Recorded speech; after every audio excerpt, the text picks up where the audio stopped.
दोस्तों, बिहार के लोगों को जंगल राज से डराकर ये बिहार में बीजेपी का मंगल राज है। ये कनपट्टी पर कट्टा लगाने की कहानियां सुनाने वालों का विजय जुलूस है, जहां खुशी में भी दुनालियों से फायरिंग हो रही है। लखीसराय में आगे आगे गोलियां चलाते ये लोग भाजपा के डिप्टी सीएम विजय सिन्हा का जीत का जश्न मना रहे हैं।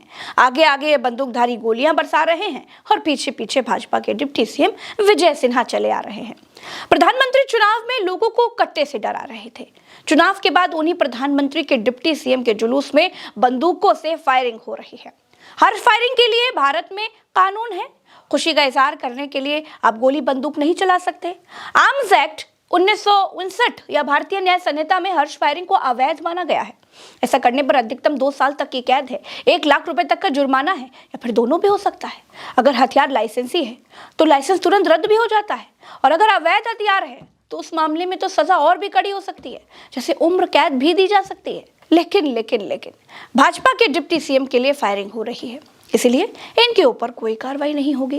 कानून भाजपा नेताओं के आगे घुटने टेक देता है और आजम खान जैसे लोगों को बकरी चोरी, मुर्गी चोरी जैसे आरोपों में भी जेल में सड़ा देता है। संविधान की कोई धारा भाजपा नेताओं पर लागू नहीं होती। यही फायरिंग अगर विपक्ष के नेताओं के लिए हुई होती तो पुलिस अब तक इन बंदूकधारियों का घर घेर चुकी होती। कानून इन लोगों के खिलाफ आतंकवादियों जैसा बिहेव करता। मीडिया 24 घंटों की डिबेट आयोजित कर रहा होता, जंगल राज के बारे में बता रहा होता, और कुछ पत्रकार इसे विपक्ष का गुंडा राज बता रहे होते।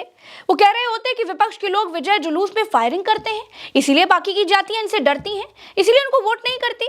विजय जुलूस निकाल करके इतनी गोली चला रहे हैं, पूरी सरकार में कितनी गोली चलाएंगे? ये थ्योरी समझा रहे होते कि 4 हुल्लड़बाज लोग 4 लाख वोट प्रभावित करते हैं। विपक्ष के बड़े नेताओं को अपने समर्थकों को समझा कर रखना चाहिए। इतनी हुड़दंगी ठीक नहीं है भाई।